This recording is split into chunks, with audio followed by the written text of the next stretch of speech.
Hello, RoahmMythril here once again, getting back to Mammal 3, and it's Judge Commentary time. So, let's go over the comments for the last 3 stages we just played through in Tier 2, starting with 158th place, Call Me Ishmael by Not Third Person. 33.9 out of 100, this stage got 15.2 in design, 9.8 in fun, 5 in creativity, 6.4 in aesthetics, and 8.8 in functionality, with a 25% time penalty. Mick, 38 out of 100. I've never read Moby Dick, but I got the reference. Still, this level exists. I like the beached Moby that introduces the platforms, and the idea of riding Mobis through bottomless pools is a neat one. Props for the larger platforms, making it more fair to fight enemies on top of them. Unfortunately, this doesn't really do a lot with them. There's canopellers, sure, but you can just ignore them and make it across easy. It does get a bit more interesting when the crystals are involved, which makes it a shame the crystal droppers are forgotten so quickly. Otherwise, it's a really short ice-water level. The enemy set is alright, with Wall Blaster avoiding the typical bad placements, and the use of water plus chill blocks is appropriate for the gimmicks. There's also something of a difficulty curve. The level slowly gets more involved as it advances, but it ends very quickly and ultimately never goes anywhere substantial. It's not frustrating, but it's boring. Still, I'd love to see the Mobi Ferry again. Shinryu, 22 out of 100. What if I don't call you Ishmael? What happens then? Jokes aside, I want to like this level a lot more than I currently do, but I can't really ignore the major faults here. The main hook of the level are the Mobi platforms, which, while they're a charming idea, I don't think were used all that well. The enemies and crystal generators pose very little threat in the way of knocking you off them, mostly thanks to how big the actual platforms are. Even if you did fall off though, the post-hit invincibility time is enough to save you from the spikes and hop back onto another whale. There's also a pretty noticeable sound glitch that replaces the water splash effect whenever a new Mobi spawns in. Besides that, the rest of the actual level design doesn't feel fleshed out enough. The platforming and enemy configurations are pretty basic, to the point where you can breeze past them without really paying much attention. The only exception to this is part with the Ow position to cross a jump from a small chain of ice blocks. Ow, I believe, being the seal enemy, which I love that it's just named after the sound a seal makes. Ow. That segment actually got me a bit more invested, but unfortunately, that was about the only real memorable thing I took away from this stage beyond its main gimmick. For what it's worth, I do think this has the potential to be a really neat level. It's just that the level design and the Mobi platforms need more polish to fully realize that potential. Patchy, 53 out of 100. So, call me maybe? Strange name aside, the stage is just kinda there, a little amateurish and barren. The whale platforms are a funny, silly idea, even if they don't function any differently than regular moving platforms. Either way, the stage doesn't really do enough with them.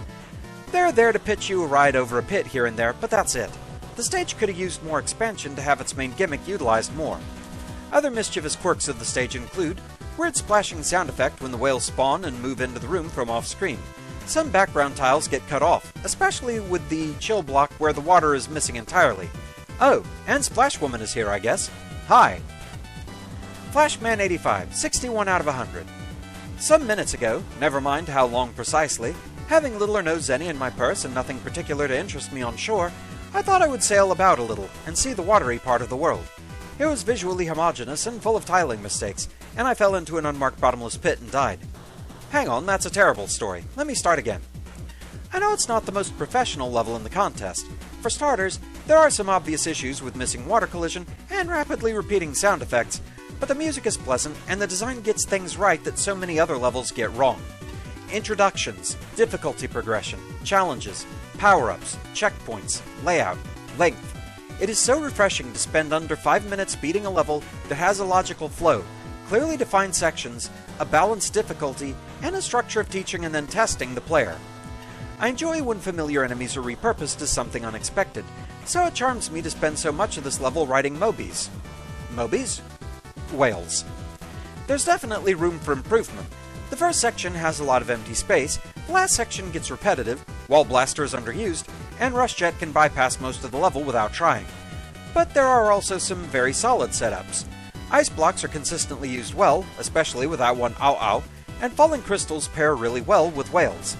I only wish the whales would have made it into the boss fight. That would have been exciting. And Spark, 52 out of 100. This is a simple stage with a little bit of charm. Giving personality to a moving platform does give the level a bit of a theme. The whales were used reasonably effectively, but you did end up repeating that challenge multiple times with very little difference between each one. There is a slight difficulty curve, but it needed to be much greater than a small incline. The level does look and feel like a frozen water stage, but the stage has a number of strangely placed tiles and an overall lack of detail. The level being completely blue makes it feel very samey and unremarkable. There were a few interesting places in the level, such as the room combining the Chillman block and the crystal droppers, but a lot of the level was fairly dull and repetitive. By the way, the title is a Moby Dick reference, not a book I've read, so I had to look it up. Yeah, I've never read it either, I just know the name Ishmael basically through osmosis. My mum actually did try to read it and told me about her experience where she found it kind of dry. She told me that there was a part where they spent like 4 pages describing a hat, and she just couldn't really go on after that. So, yeah. But at the very least I do get the reference, and overall I found this a pretty charming little stage.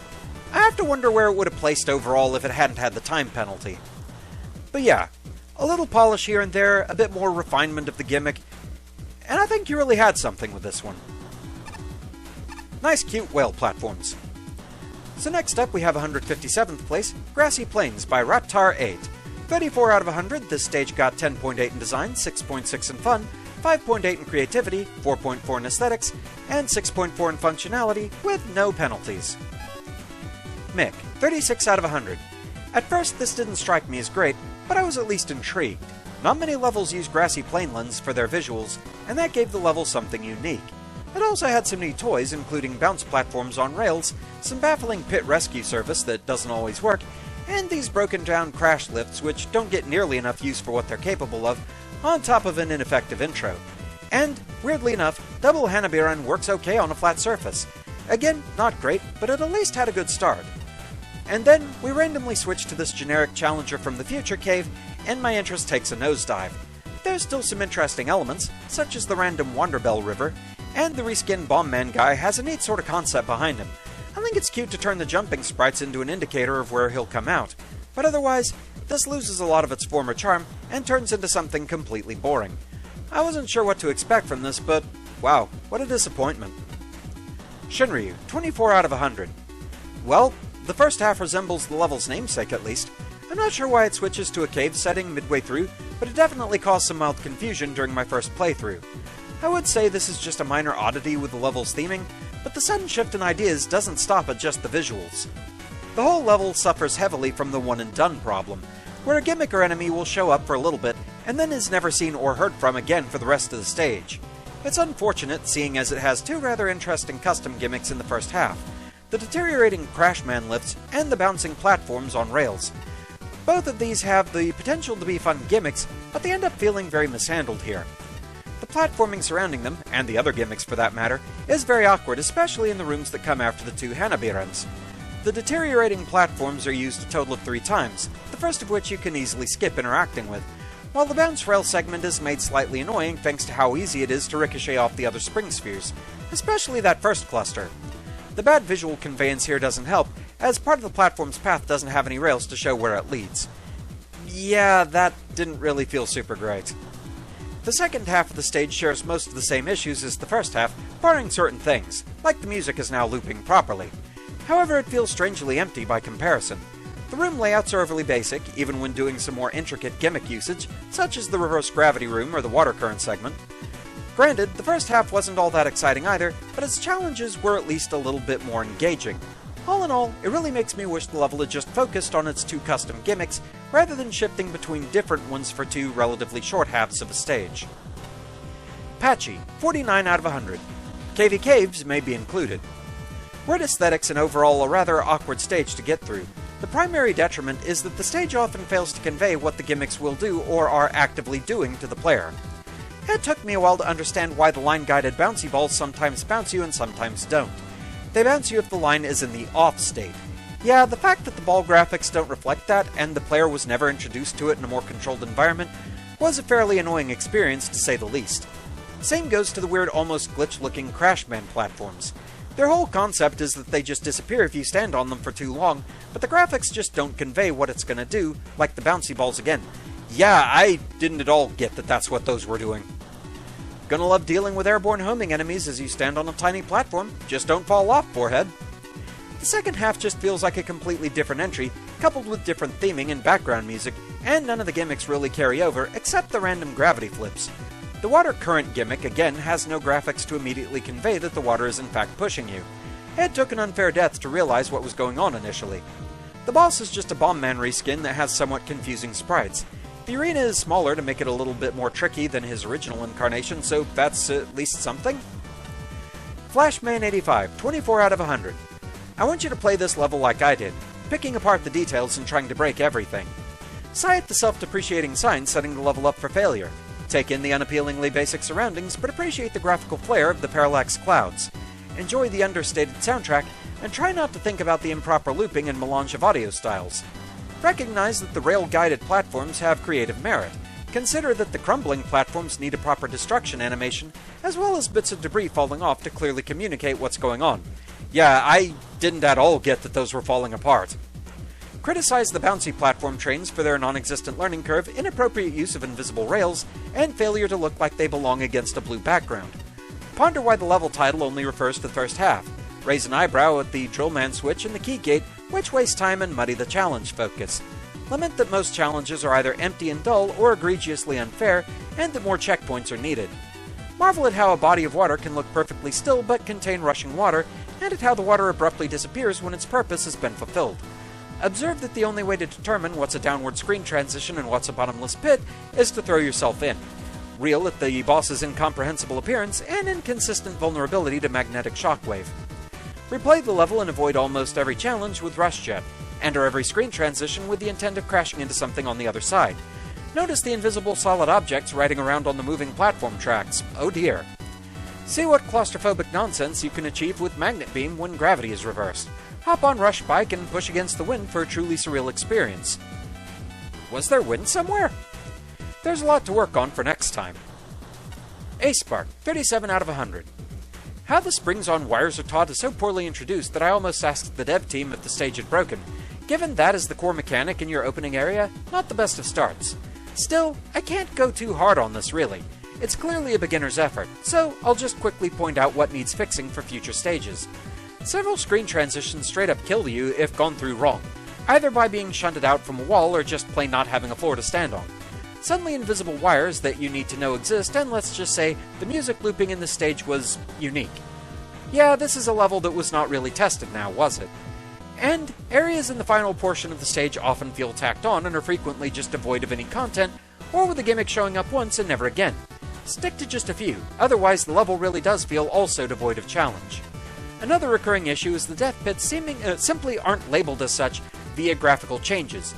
Given that the way forward and instant death look exactly the same, you can see why this is an issue.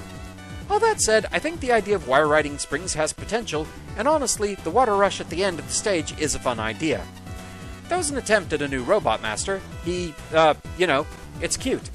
This is somewhere where a custom object was needed, since he still had a hitbox even when he's supposed to be a warning, I guess? Yeah, not much else to say, really. Learning stage design is a gradual process. My recommendation is try looking at the source games some more, especially the later ones. See how it works, learn from it. Overall, I do think it should have maybe stuck to what it was doing in the first half. I mean, that's what the stage was named after all. The cave section, it just doesn't really feel like it belongs too much. Also, I do have to admit, I wasn't the biggest fan of the water current section, purely because it's a bunch of tight little jumps where you have to be very precise or you just get swept into a bottomless pit, and then you have to do the gravity shenanigan loop around that area to go get the key, open the gate, come back around again.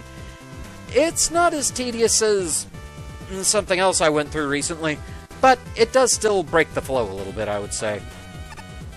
But still, I think you have something there. For an early attempt, it isn't that bad. Finally, we had 156th place, Quint Met Factory by Starsoul. 34.6 out of 100. This stage got 10.6 in design, 7.6 in fun, 4.6 in creativity, 5 in aesthetics, and 6.8 in functionality, with no penalties. Mick, 19 out of 100. Oi, not a whole lot of stuff to talk about here, really. The enemy set is standard fare, a few different mets, wall blasters, and fire tellies.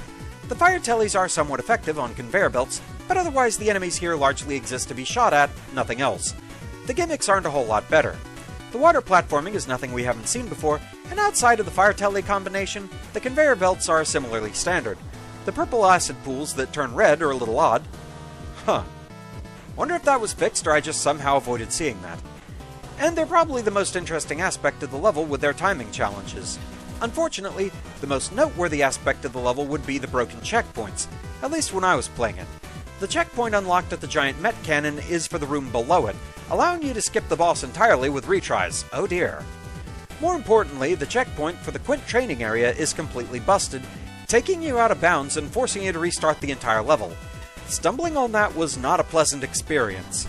These have been fixed for the main game, but it really hurt the functionality score with me. Playtest your checkpoints, folks. There's also a custom boss here. Unfortunately, the Met Machine is basically just the longest, most needlessly tight Metal Poton fight ever, but also it flies when it's almost dead. I'm glad there's something here, but it isn't terribly interesting. Shinryu, 26 out of 100. There's not much to discuss with this level, sadly. The aesthetics, room layouts, and enemy placement are all pretty basic, with those last two especially being a problem, since it means you can breeze through most of the stage without even thinking. The segments involving the conveyor belts, acid droplets, and fire tellies are a step in the right direction, though. I would still consider them a bit on the easy side, but at the very least, those sections were a bit more engaging than the rest of the level. That aside, the only really notable thing here is the boss. While I think the concept of a Met-producing machine is pretty sound, the execution leaves a lot to be desired. You can trivialize the first phase by standing in one spot while jumping and spamming the laser trident. Oh gods, that would work, wouldn't it? While the second phase is basically a much slower moving Wily capsule that only spawns Metools. All of this makes for an unfortunately easy and rather underwhelming end boss. Overall, while there's sound ideas here with both the conveyor segments and the boss, they, along with the rest of the stage's design, could have done with a lot more refinement. Patchy, 59 out of 100. Solos Patchy review. Now this is a charming little stage. Definitely has the feeling of being someone's first stage, but there are surprisingly some good design principles in place, like introducing each gimmick and obstacle in isolation at first, then later on trying to mix and match them. I like the cute little throwback at the end of going back to the first screen. The boss caught me by surprise too. I was fully expecting a standard Quint fight, but the creator went the extra mile to try and create a new boss, which I appreciate. Yeah, I was kind of expecting just bog standard Quint as well. Obviously though, the stage has some rough edges, such as spikes stacking on top of each other, and various screens being too spacious with not much enemy density to fill them up. Flashman85, 32 out of 100. Stop right there. I'm suspending your level design license. No power-ups? A pile of touch checkpoints instead of one normal checkpoint? Inconsistently labeled bottomless pits? Blank backgrounds and messy repetitive tile work? Teleporters which deposit you in midair, connecting sections that easily could have been tied together organically? I know this isn't a professional level design contest, but these elements made the level feel especially slapdash and amateurish. The text leaves me with so many questions. Was Quint's Met Factory really too much effort to write? If the bridge was taken out by a meteor shower, where's all the debris? What is the Quint training unit? And what is it doing in this alleged factory? You mean the teleporter on the left? The fact that Laser Trident and Rush Jet obliterate any sense of difficulty is a sign that the challenges in architecture aren't nearly complex or varied enough. I see the start of some good ideas. Conveyor plus Fire Telly, 2 directions of acid drops, which need a color consistency check, the inconvenience of maneuvering around a broken bridge, but nothing is ever developed into anything novel or satisfying. I get no sense of purpose in the challenges, other than to fill time between the bridge gag and the boss.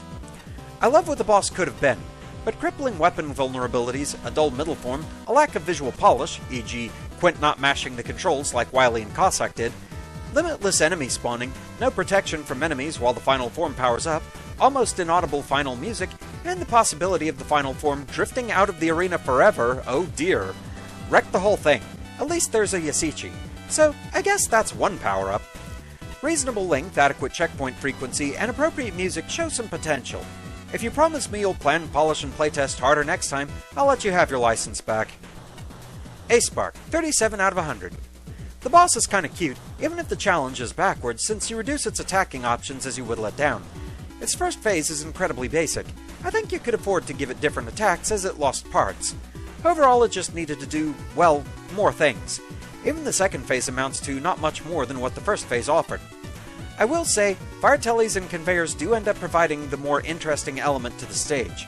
It's unfortunately the only combination of assets in the level, and everything else just kinda stands in the way, being a non-threat. Graphically, the stage is hideous. This is the sort of tiling that is used for placeholder stage layouts, rather than tiling the level to resemble an actual location. I fully recommend taking the time to see how main series stages are tiled. The most notable thing is the bricks. Bricks should never be staggered. Bricks should be staggered rather than just stacked on top of each other. But the big issue, really, is that the stage is just dull, and predictable, and repetitive. Screens seem to be repeated ad nauseum, or at least any changes are so minor as to be hard to notice, and they end up playing the same.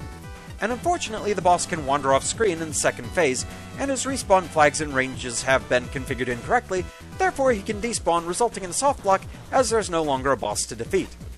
Wonder if that's one of those things that got fixed for the game build.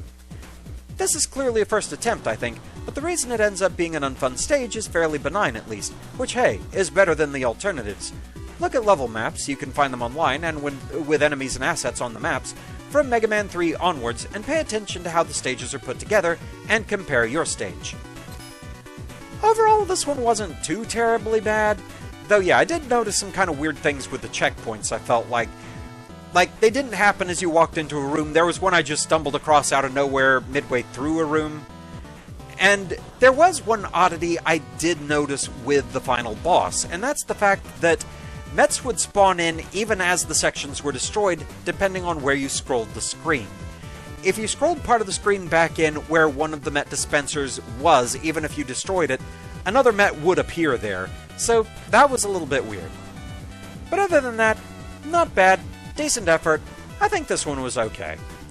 But with that, that's where we're going to call it, so thank you very much for watching. I hope you're enjoying the series so far, and I shall see you again next time. Until then, fare thee well. Commence the honkening!